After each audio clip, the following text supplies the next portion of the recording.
We all remember Lane Kiffin being one of the loudest voices during last year's college football playoff debates. It was clear.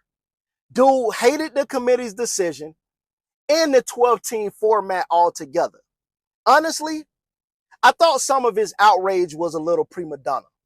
I mean, let's keep it a buck. Ole Miss really had their destiny in their own hands. They knocked off a number 3 ranked Georgia team and then turned around and lost to a 5-5 Florida team just 2 weeks later. That's not a committee problem. That's a you problem. But that's last year. You're here because we're talking about the 2025 season and taking a look at this schedule. And if I'm being honest, I don't see a lot of resistance standing in their way. Their out-of-conference schedule is soft. Like, I'm talking pillow soft.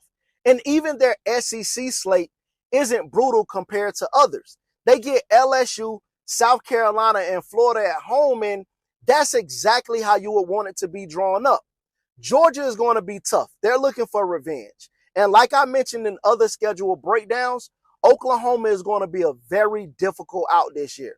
They're going to be energized, dangerous, and very well coached.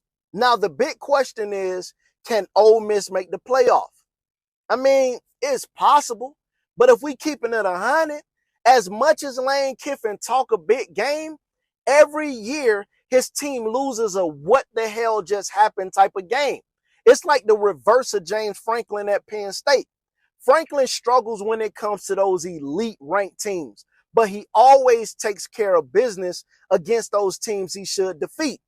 Lane Kiffin, it's a little different. He'll knock off a top 5 team this week and lose to a team he should steamroll next week.